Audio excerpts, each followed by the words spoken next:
I'm E.G. Marshall. Welcome to the world of mystery, to the world of terrifying imagination. The story you are about to hear is called Lost Dog.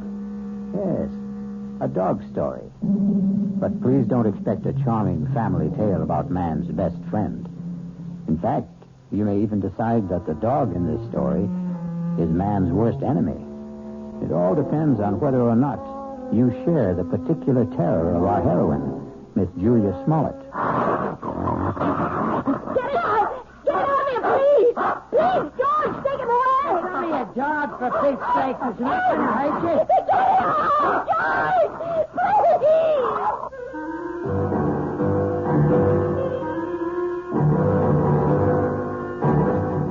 Our mystery drama, Lost Dog, was written especially for the Mystery Theater by Henry Slesser and stars Kim Hunter. It is sponsored in part by the Kellogg Company, makers of Kellogg's Special K cereal. I'll return shortly with Act One.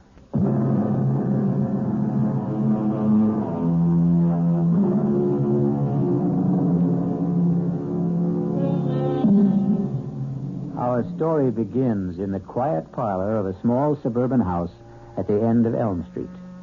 Well, not completely quiet, since young Ronnie Hughes is once again practicing his scales under the gentle, watchful eyes of his piano teacher, Mrs. Julia Smollett.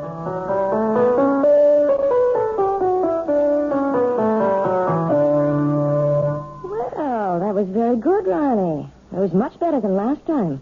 I still wish we could skip this scale stuff, Mrs. Smollett. I mean, I'm not saying that I'm ready to play concertos yet, but just the same... Why does it bother you so much, Ronnie? Well, playing scales makes me feel like a little kid, I guess. Oh, that's silly. All the finest pianists had to learn their scales before they could play any composition. I guess it's my fault for starting to learn to play so late in life. Ronnie, 19 years old isn't very late in life. I'm 20, Mrs. Smollett. Are you? Already? Oh, now don't tell me you've been coming here a full year. No, just about 4 months. But my birthday was last week. It was on Thursday. You weren't well last Thursday. Oh, yes, that's right. You still don't look well. Listen, why don't we see how well you know the chromatics? Your cheek, it's swollen. It's still swollen. Does it hurt? No, it doesn't hurt at all. It was silly of me to stumble and fall that way. I know that your husband hit you, Mrs. Smollett. Now, that's a very silly thing to say. You can't tell me it isn't the truth. I remember the first time he did it. At least the first time I knew anything about it. Now, I'm going to have to put a stop to this. Yes. I wish you would. I wish you'd call the police or something the next time it happens. Now, listen to me, young man. You've been listening to a lot of foolish town gossip. Then tell me it isn't true. What I'm telling you is that it isn't any of your business. Yeah, I guess that's right. It's none of my business. I should never open my big mouth. I'll just keep it shut from now on. Ronnie. Yeah? All right, my husband and I had a quarrel. He was drunk, wasn't he? George is in a very difficult occupation. The competition is very keen, and, well, the people he has to deal with aren't always very gentle. I don't know anything about the trucking business, Mrs. Smollett. I just hate the idea of anybody hurting you. That's all. I just can't understand why he'd do such a thing. What did you do to him? Well, if you must know, Ronnie, I won't allow him to have a dog. You what? It sounds silly, doesn't it? And you're right, it is. It's silly on my part. But I'm absolutely terrified of dogs. And unfortunately, my husband wants one. He wants one very much. And that's why he hit you? Well, the argument goes back a very long ways, almost since George and I were married 7 years ago. Well, it wasn't much of a problem when we lived in the city. George didn't have his trucking company then. He was just a driver. But when he got the chance to buy into a firm out here, well, we bought this house. And I guess having a house in the country made George think about dogs and things. But I just don't see what's so important about it. Well, some things become important in marriage. Oh, now, just look what all this talk has done to the time. It's after 6:30. My husband's going to be home in half an hour, and I haven't even started dinner. Will he beat you for that, too? Ronnie, if you keep talking this way, well, I just don't think it would be wise to continue giving you lessons. You don't mean that. I'll see you on Thursday, Ronnie. Yeah. Sure. Bye, Mrs. Smollett. Goodbye, Ronnie. And happy birthday, Ronnie.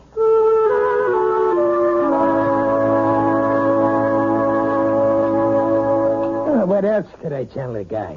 I had 2 semis in a repair shop. If I wanted the job, I had to use his equipment. Well, fine. Only nobody was going to hook me for a $500 premium. Hey, are you listening, Julia? Yes. Yes, I'm listening, George. What's the matter with you tonight? I'm a little tired, I suppose. Tired? You? From what? Lifting the piano cover? Nah, you make me sick, you know that? You weren't listening to a word I said. You don't care about what happens in my business. You never cared. Well, I never understood much about it. You always talk to me as if I'm one of your associates. I know what's eating on you. Think I don't know? You're sitting there like the last judgment. You're sitting there blaming me for taking that swipe at you last week. No, you're wrong. Look at yourself. You didn't even bother putting makeup on that cheek of yours. Makeup wouldn't cover the swelling. You want to remind me how much you suffer. Well, I got a hot flash for you, kid. The one who suffers around this house is me. I could enjoy this house plenty. I could have a great time if you weren't so sick in the head. You're talking about the dog again. Why not? You think I forgot? But surely it can't mean that much to you. I've had dogs ever since I was 6 years old. You never talked about it when we were living in the city. That was different. Who put a dog in that air-conditioned chicken coop? But now we've got a house. A real, honest-to-God house, Julia. A house needs a dog. Oh, George, you know I feel terrible about saying no, but I can't help myself. It's just something in me. It's a phobia, I guess, but dogs terrify me. Even small dogs, tiny, harmless little dogs. I go to pieces when one comes near me. That's all in your mind. Yes, but isn't that enough? No, not for me it isn't. Can't you understand that it's like a sickness, like a disease? Okay, so if it's like a disease, how come you never got cured? How come you never saw a doctor about it? A doctor? Yeah, that's right. You're telling me you're sick? Well, just find out. Well, where are you going? I'm going to get you an appointment, a doctor's appointment. I'm calling Dr. McCann right now. At this hour? I'll call him at home and make an appointment for tomorrow. We're going to settle this thing once and for all.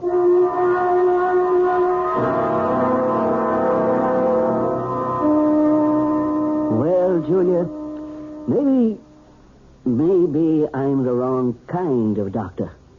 What do you mean? Well, if you're serious about getting rid of this phobia, that would take a specialist. You mean a psychiatrist? Oh, some kind of head doctor. I'm sure you realize that people who are afraid of certain things, well, they've usually had something happen to them in their childhoods, some traumatic experience or other that gets stuck in their mind like a burr and won't come out. Doctor, you know we couldn't possibly afford going through analysis.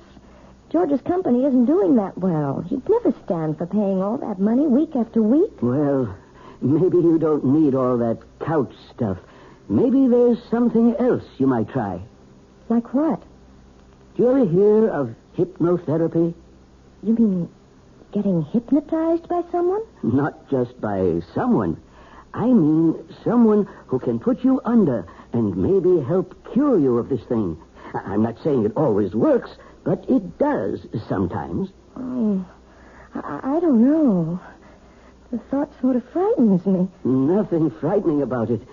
It might be just the way to find out why you're really afraid of dogs.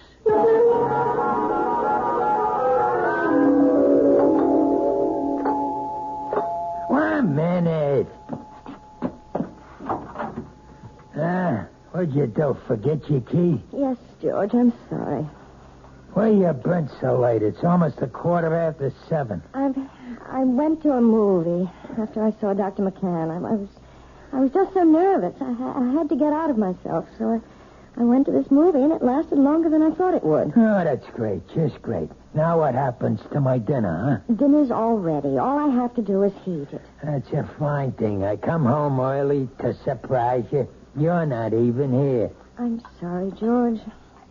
Look, do you think you should have more to drink now? I mean, it won't take me more than 10 minutes to get dinner on the table. Never mind how much I drink. Besides, I'm in no hurry for dinner. I want to know what the doctor said. Well, it's just as I told you, George. There's nothing Dr. McCann can do for me. It's not something that can be cured with a pill. There's gotta be some way. Well, he suggested that maybe a different kind of doctor, a hypnotherapist. A what? Someone who hypnotizes you, who tries to make you go back into your past. It sounds like a lot of junk to me. Well, it might do some good. I really don't know. I'll tell you what would do some good. A little direct action. That's what you need. What are you talking about, George? The only way to learn how to swim is to jump in the water, right? Well, that's what you need, Julia. I simply can't make you understand, can I? Well, maybe I can make you understand. Forget it. You want to get that dinner ready? I'm hungry. Yes, I'm going now. Look, why don't you change first? Change? Yeah, your clothes. Get more comfortable. Well, yes, I think I'd like to do that, George. I won't be long.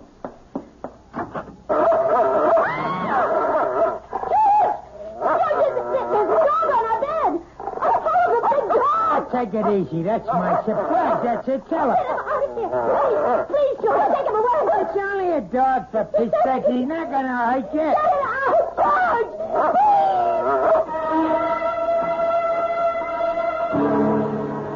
It only goes to prove that there are more terrors in this world of ours than anyone imagines. But the question in the Smollett house is, which one is the real terror? Attila the dog or George the husband? We'll learn more about both of them when we return shortly with Act Two. This is WOR New York, your station for the Mystery Theater.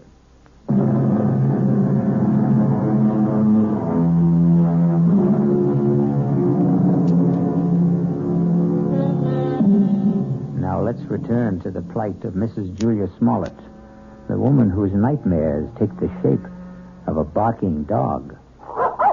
How long do you want me to board the animal, Mr. Smollett? I don't know. Until that wife of mine gets her head on straight, I guess. Beg your pardon? My wife doesn't like dogs. Took one look at Attila and screamed the house down. Well, some women get scared of Dobermans. This dog's only 6 months old, for Pete's sake. Practically a puppy. Can you board my dog until my wife gets through with her treatment? Treatment? I don't think I understand. Just give me a straight answer. Oh, yes, sir. Certainly. We'll take the dog for as long as you like. We'll see how long that is.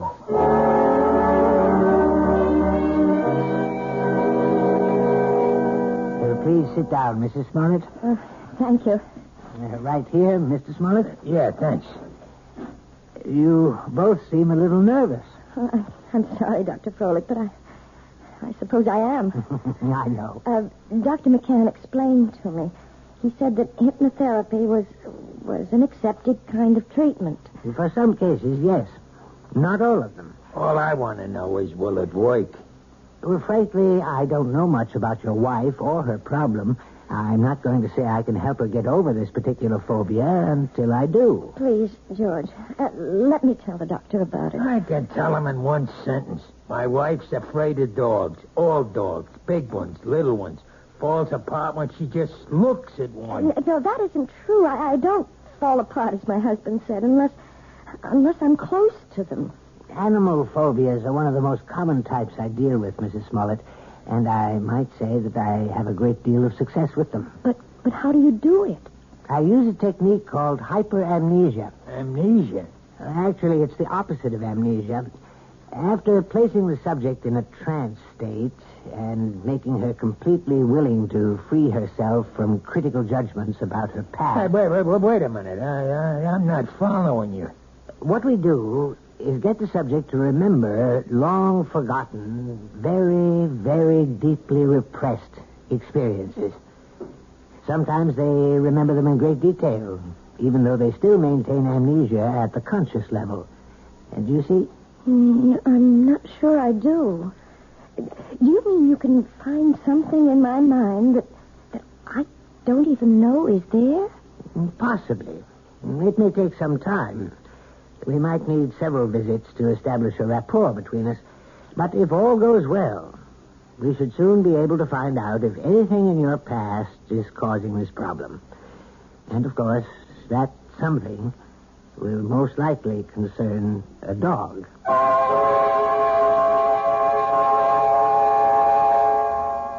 That wasn't one of Hank's longest passes, but it was a bullet right at Joe Flax, deep in enemy territory. George? 3 minutes left in the half. You home already? Whether or not the Raiders will try to go all the way. Well, what happened? How'd it go at Folix? It was all very strange. Well, come on, let's hear it. Did he get you hypnotized or didn't he? Look, I just want to hang my coat up. Look, I'm missing a big game just because I want to hear. You might as well turn it on again, George, because all that Dr. Folick did was what he called the first stages. What does that mean? I mean, well, he put me under all right. There wasn't any problem about that. Yeah, I figured that. Tell me what he said about the dog. He didn't say anything, George. Oh, what do you mean? Just that. He didn't start talking about my problem. That's going to have to wait until I'm more receptive. What's he trying to do? Keep stringing you along until he bleeds me dry? Those visits cost $50 each, you know that? I know it's expensive, but you're the one who insisted that I go. $50 a week plus kennel charges. A couple of months of that, and I'll be hocking half of my trucks. Look, you tell that guy to get down to business. It's only my second visit, George. Well, we better start seeing some results on number 3, understand? I'm not waiting any longer. There doesn't have to be a number 3. As far as I'm concerned, we can stop right now. What are you talking about? George, I don't want to do this thing. I hate being put under. I hate anybody poking around in my subconscious for something that isn't even important to me. You mean you want to be sick? I think I'll lie down for a while. Don't you walk out on me. I'm sure you'd rather watch a football game. Oh, tell me what to do. I know. You think I'm Mr. Lowbrow. But let me tell you something, kid. You're no fairy princess anymore. Maybe that's what you used to think you were back in the old days. But the only fairy around this house is that piano student of yours. I don't like to talk to you when you're like this. That's what you always say when I'm drinking. Well, I'm not drinking now. And you better listen to what I'm saying. Oh, please, George, don't touch me. Yeah, I knew that was coming next. Don't touch. That's your favorite phrase, night and day. Don't touch, George. You're hurting me. That's the only thing you understand. The only touch that means a thing to you. Let go of me. Stop being such an animal. I'll show you what animals do. No, George, please, don't. Don't. I'll show you what kind of an animal I am. I'll show you. Don't, George, please don't. Please.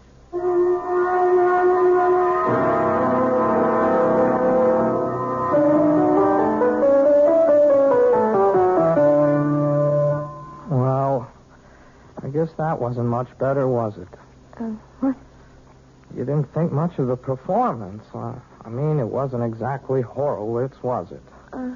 No, it was perfectly all right, Ronnie, really. But you're not all right, are you? Oh, yes, I'm fine. You look awful. No, I didn't mean that. You never look awful. But you're acting so funny today. I'm sorry. I guess I have something on my mind. Can I take a guess? No. What you can take is the next page of this lesson. Listen, Mrs. Smoke. Look. Can I call you Julia? Oh, really, Ronnie? I know. You're going to give me all that stuff about teacher-student relationship. Only I'm sick of calling you Mrs. Smollett. I I hate it. I hate it because it's his name. Ronnie. No. You're the most important thing in my whole life. Please, Ronnie. I don't want you to say things like that. They're not true, and they're just making it impossible for me to teach you. You know how I feel about you. I'm sure you do. You're just too smart not to have seen it. I know that you're 20 years old. Is that why you don't want me to talk about it?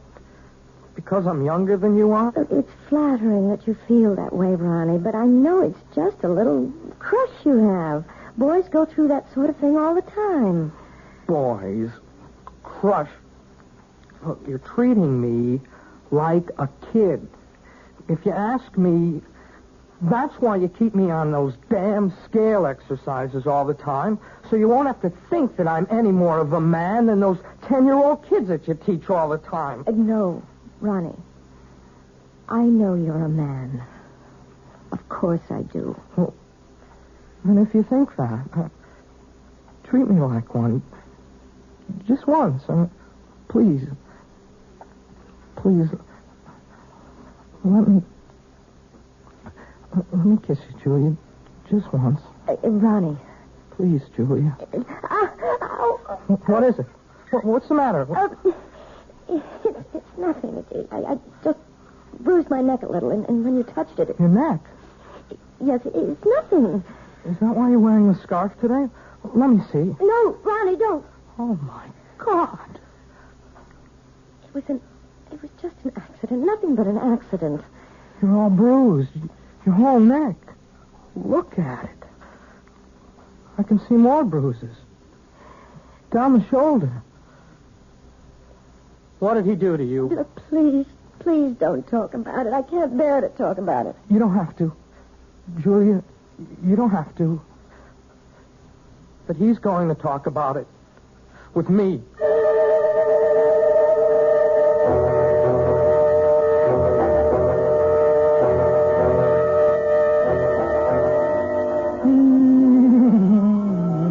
Hey, listen to that, will you? Doesn't that bring back memories? Hey, Julia. What? That song. We used to dance to it, remember? In a girl room, first year we were married. Hey, you want a drink? No, thanks. You're drinking enough for both of us. Makes me feel good. Yes, I know. That's the thing about wives. They ought to do what their husbands do. A man needs a pal, not just a wife. I'm sorry that I'm not a pal, George. That's why I need a dog, you understand? A man's got to have a friend. Somebody who understands him, you see? You really think that dog, what's his name, would understand you? His name's Attila. Attila. That's an awful name for a dog. A frightening name. Everything scares you, even names. Oh, who the heck is that? I don't know. Hello, Mr. Smollett. Hey, what is this? Since when do you give piano lessons at night, Julia? Ronnie, what are you doing here? I didn't come for a lesson. I came to talk to Mr. Smollett. You want to talk to me?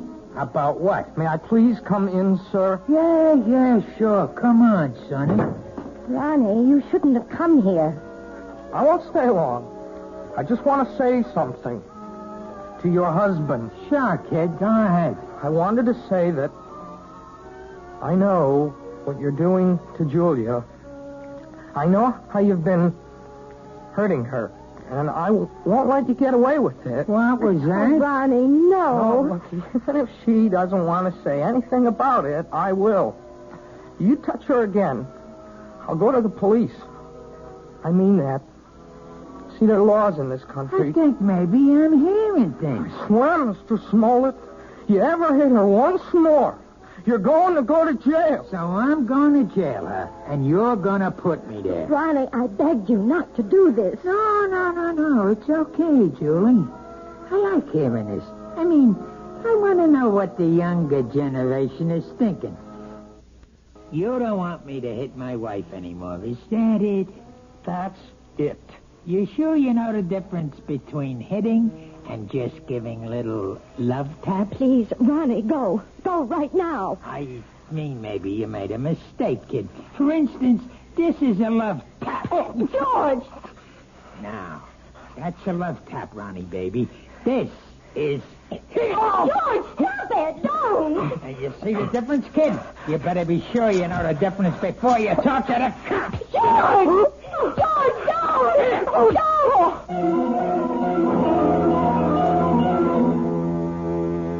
Yes, it's sad to realize that all men who love dogs aren't necessarily lovable themselves. But obviously, George Smollett is a man who believes that brute force trains people as well as animals. He may be right in some respects, but perhaps he should be aware of the old saying that every dog has his day. I'll be back shortly with Act 3.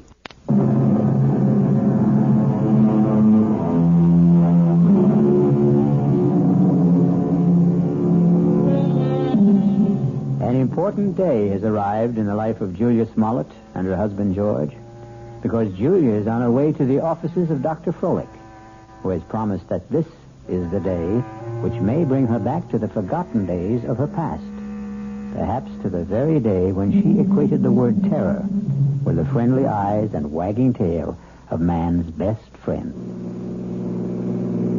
This better be the payoff. That's all I've got to say. I hope you're not disappointed, George. Well, at least you're talking to me. That's the first word you've said to me in 2 days. I haven't had much to say. Look, the kid Ronnie's all right. I didn't mark him up. He's still as pretty as ever. That worries you, doesn't it? Nobody's got a right to walk into my own house and say those things to me. You have nothing to worry about, George. Yeah, that's what you say. $50 a visit is something to worry me, and $40 a week for the dog, and a lot of other things. We've also lost a piano pupil. I suppose you realize that. Who cares about that? Ronnie paid $20 a week for his lessons, George. I won't miss it. Not as much as you'll miss your little Prince Charming. Well, what about it? About what? You're going to miss him, right? You're not going to have any shoulder to cry on, are you?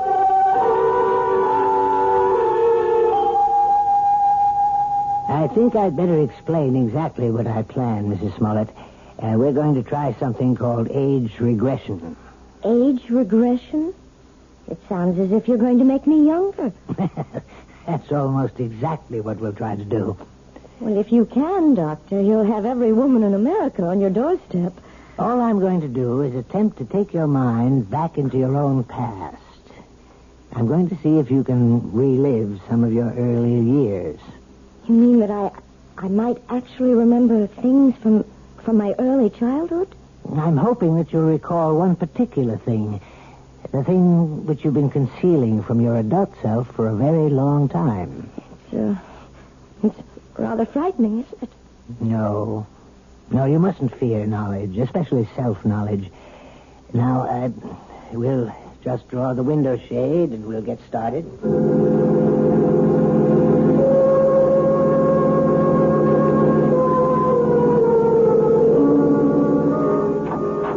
Mr. Smollett, would you like to come inside?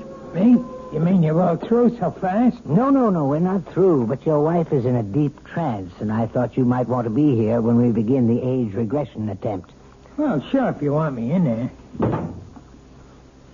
Hey, she looks like she's asleep. But she isn't. Hypnosis only resembles the sleep state, but it's not. Mrs. Smollett is very much awake. Yeah? Mrs. Smollett, Julia, you may open your eyes now. Ah, that's fine. Now, tell me, do you know what day it is today? Yes. Wednesday. No, you're wrong. It's Friday, Julia. Is that right? Yes, Friday. No, Julia, it isn't Friday either. Do you know what day it is now? No. I don't know what day it is.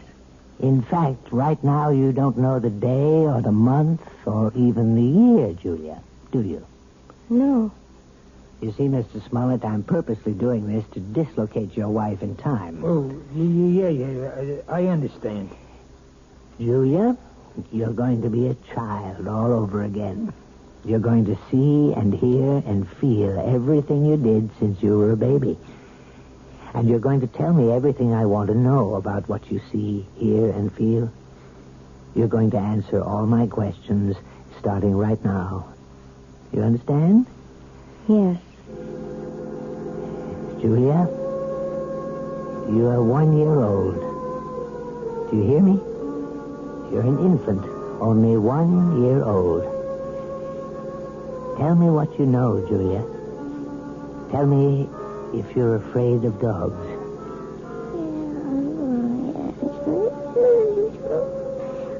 Oh, my God. You sound like a happy baby to me, Julia. I don't think you had any fear of animals when you were a little baby. Did you? Now you're 2 years old, Julia. You can probably say a few words now. Are you afraid of dogs? No. And now you're 3, Julia. You're growing up very quickly. Now you're a big 3-year-old girl. And are you afraid of dogs now, Julia? No.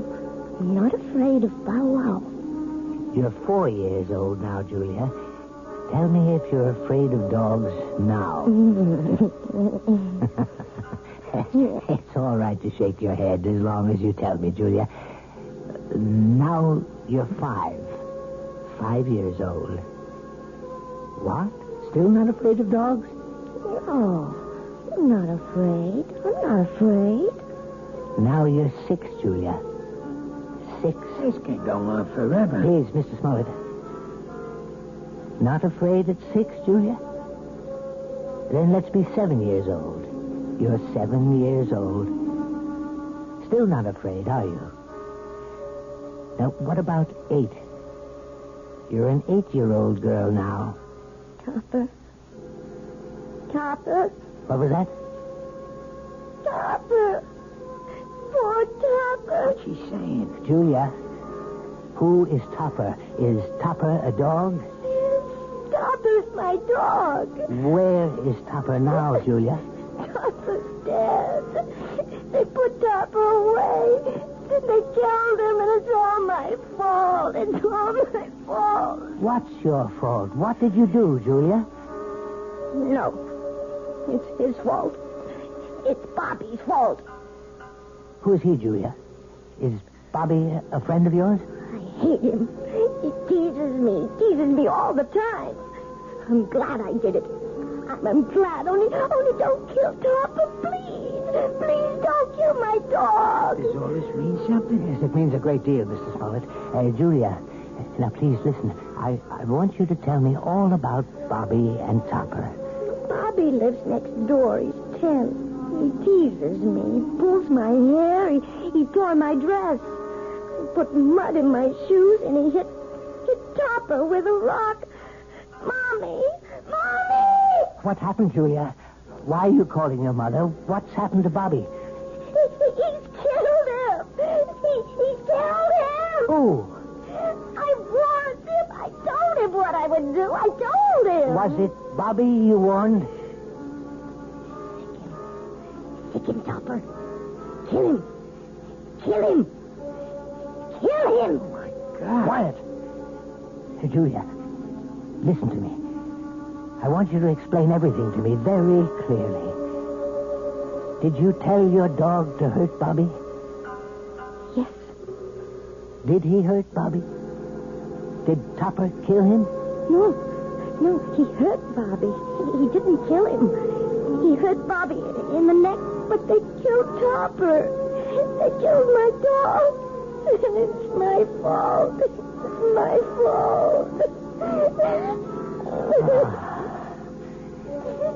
Well, I think we found the lost dog.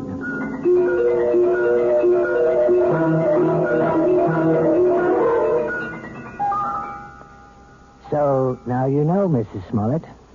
Now you may be able to understand. It was this one incident in your childhood, this one tragedy of your past innocence, which is responsible for your phobia.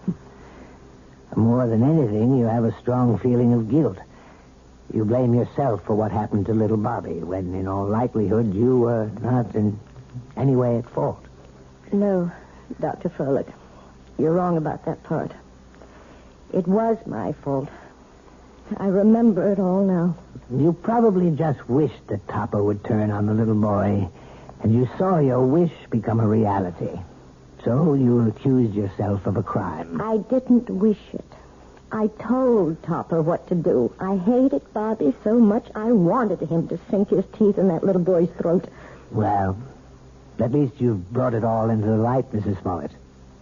And something tells me that it won't be long before you'll willingly accept the love and friendship of a dog again.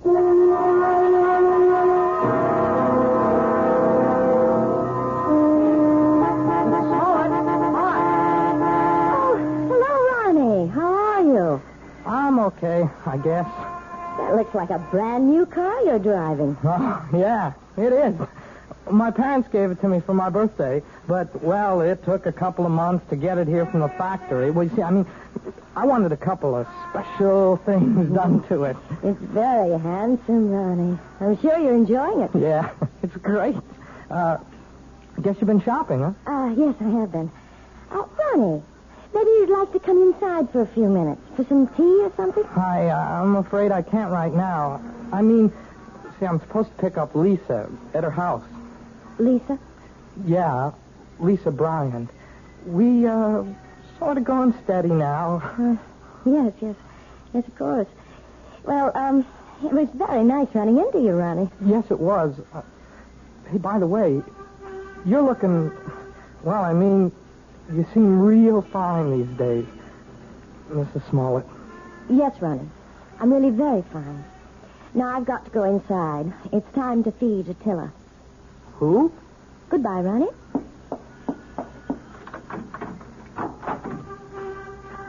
Attila! Where are you? Attila? Here, boy. Oh, where's that animal? Oh, well, I suppose he's playing in the yard or something. Oh, or maybe he's in the bedroom. Attila? No, not in there. Oh, I see George's jacket's back from the cleaners. I hope they haven't taken all the smell out of it. No, they couldn't do that. Nothing will ever take the smell of George out of anything. Now to find that animal. Attila! Where are you? Attila? Are you here? Oh, there you are. Oh, for heaven's sake. Are you still tied up, you poor thing? Well, don't worry. I'll have you out of that in a minute. We can't have you tied up, can we, boy? We can't play our little game if you're tied up. Yes, that's a good dog. Good boy, Attila. Now, let's play our little game. See the jacket, Attila? See? Smell the jacket, boy. Go on, smell it. That's a good boy.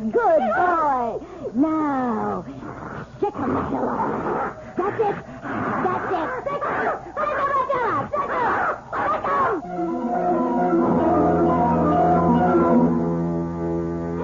Who said a dog has to be man's best friend? Why not woman's best friend? Especially a woman like Julia, who's just learning how really helpful a dog can be. Or rather, she's remembering how helpful. And one day soon, George Smollett will come home to a very surprising greeting from his own pet. I'll be back shortly.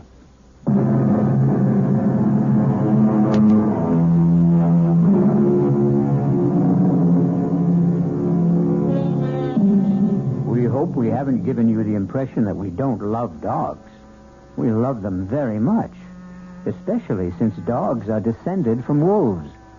And the wolf is not only a fascinating creature, he also does something wonderful for all lovers of mystery stories.